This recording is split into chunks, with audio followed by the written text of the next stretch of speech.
जो मैंने सुना है 2-2.5 साल पहले ये प्रोजेक्ट वहाँ से शुरू हुआ था और कम से कम आपको ये यहाँ से बीजेपी के एमएलए हैं उनको भी पूछना चाहिए, क्योंकि सर उनको आज पहले सुनिए मेरी बात, जल्दबाजी में मत नहीं। कटरा में पावला बन बड़ा है, पता नहीं क्या बात है, सुन लीजिए बात। आपके जी सबके जहाँ मैं थोड़े सवाल पूछने पर मुझे ये बताएं, ये सवाल आपको किसी ने कुछ पढ़ लिख के भेजे हैं या क्या कैसे? ये सवाल बार बार रिपीट हो रहे हैं और हमें क्यों पूछा जा रहा है? देखिए, सबसे पहले तो आज विश्वकर्मा दिवस था और मैं भगवान विश्वकर्मा जी के उस पावन पवित्र दिन पे यहाँ पे आया था और मैंने सबका उन लोगों को मुबारकबाद दिया और आप सबको भी मुबारक है। और जो लोगों ने हमें वहाँ इनवाइट किया था उनका शुक्रिया, क्योंकि भगवान विश्वकर्मा जी ने के कारण ही आज सब कुछ ये जो बना है, सब कुछ बनाया है और खाली ये हम कहें कि मजदूरों के नहीं, हम सब के भगवान हैं। तो लिहाजा उसी अवसर पर मैं आया था। और दूसरा जो मैंने चेकों का आप बात कर रहे हैं वो कुछ नहीं है, बदकिस्मती है कि वो लड़कियां थी बेचारी आई मेरे पास, उनके हस्बैंड इस दुनिया से चले गए और माता रानी के चरणों में मैं खड़ा हूँ और हमेशा ये दुआ करूँगा कि ऐसे चेक मेरे हाथों से ना ही निकलें। वो अच्छे चेक निकलें तो अच्छी बात है, ऐसे चेक नहीं निकलने चाहिए, क्योंकि वो अपने पति को खो के मेरे पास आई थी। और लेकिन जो मेरा डिपार्टमेंट लेबर और एम्प्लॉयमेंट डिपार्टमेंट मेरे पास है, उसमें जो फंड्स मिलते हैं एक लेबर्स को, तो वो 2-2 लाख का चेक हमने दिया है, तो उससे ज़्यादा कुछ नहीं है। सुनिए मेरी बात, मैं ये सवाल मुझे पहले भी प्रेस वालों ने पूछा था, उस जगह पे मेरे नोटिस में ये सवाल नहीं था, तो लिहाजा ये सवाल मेरे नोटिस में आया है। और ये जो मैंने सुना है 2-2.5 साल पहले ये प्रोजेक्ट वहाँ से शुरू हुआ था और कम से कम आपको ये यहाँ से बीजेपी के एमएलए हैं उनको भी पूछना चाहिए, क्योंकि सर उनको आज पहले सुनिए मेरी बात, जल्दबाजी में मत नहीं। कटरा में पावला बन बड़ा है, पता नहीं क्या बात है, सुन लीजिए बात।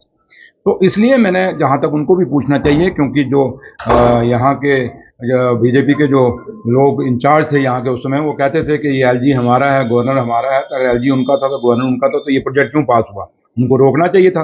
रही बात कि अब ये प्रोजेक्ट जो आप मुझे कह रहे हैं कि ये बन रहा है, तो हम आज मेरे नोटिस में आया, हम पूछेंगे उन लोगों से कि कैसे आया, क्या है, इससे क्या नुकसान होगा, क्या फ़ायदा होगा।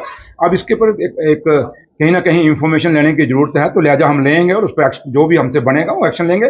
बट आपको यहाँ के क्योंकि नुमाइंदे हैं वो एमएलए साहब, तो एमएलए साहब से भी बात करनी चाहिए। उन्होंने भी कुछ सोचा होगा इसके लिए क्या करना, कैसे करना। नहीं छोड़िए ना, मैंने कहा ना, अब उन्होंने क्या कहा मैंने तो सुनी नहीं। आपके मुंह से मैं आपके मुंह से कुछ बयान सुनूंगा, मैं क्यों जवाब दूंगा? मैं तो वो जवाब दूंगा जो मेरे सामने आएगा। तो लिहाजा आपको उनसे पूछना चाहिए और वो क्या कहते हैं क्या नहीं कहते, उस पर बाद की बात है। वो कटरा के लोगों ने भी देखना चाहिए वो क्या कह रहे हैं क्या नहीं कह रहे। वहाँ की लेबर जिनको नुकसान होगा उनको भी देखना चाहिए कि वो क्या कह रहे हैं क्या नहीं कह रहे। इसलिए आप लोगों को, क्योंकि आप लोग भी यहाँ के रहने वाले हैं, हमें पूछने के बजाय उनको पूछना चाहिए, क्योंकि वो यहाँ के नुमाइंदे हैं।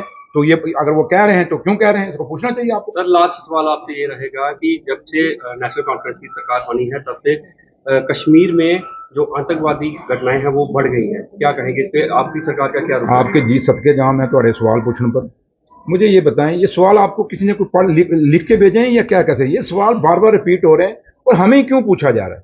भैया ये जो आज अटैक हुए हैं ये क्या पहली दफा हो रहे हैं? क्या इन 10 सालों में ये अटैक नहीं हुए? या आज से हमारी सरकार तो अभी बड़े जुमा 15-20 दिन हुए, क्या उससे पहले अटैक नहीं होते? हम वो हैं, नेशनल कॉन्फ्रेंस वो है जिसने अपने लोग खोए, अपने लीडर खोए, अपने मंत्री खोए, अपने वर्कर खोए उग्रवाद के अंदर। और इस उग्रवाद को जितना भी हम कंडेम्ड करें, इसकी निंदा करें, वो कम है, नहीं होना चाहिए, ये जाने नहीं जानी चाहिए। और कहते हैं जिस तन को लागे वो तन जाने, क्या जाने पीर पराई।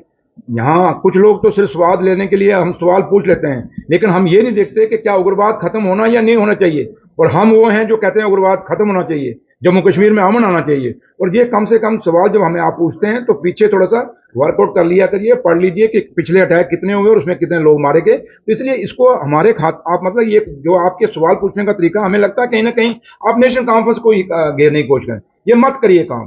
पत्रकारिता का काम है, आप ऐसी पत्रकारिता करें बिल्कुल जिसपे ना हमारे लिए ना उनके लिए हो। और ये सवाल ऐसे बनते हैं जैसे पर्टिकुलर किसी को करने के लिए होते हैं। तो लिहाजा मैं इस पर ज्यादा नहीं आता, लेकिन मैं इतना कहूंगा कि उग्रवाद को हमने खत्म करना है, उग्रवाद खत्म होना चाहिए। आतंकवाद के खिलाफ हैं हम जो लोग मारे गए हैं उनके लिए अफसोस करते हैं, हमेशा जाहिर करते आए और मेरे लीडर भी करते हैं। और फारूक साहब ने, उमर साहब ने भी कभी उन्होंने कहा कि उग्रवाद यहाँ जम्मू कश्मीर में पनपना चाहिए। हम तो कहते हैं जम्मू कश्मीर क्या पूरे हिंदुस्तान में सारा कुछ ठीक रहना चाहिए। तो इसलिए मुद्दे और भी बड़े हैं, उन मुद्दों को भी कभी सवाल पूछ लिया गया। शुक्रिया।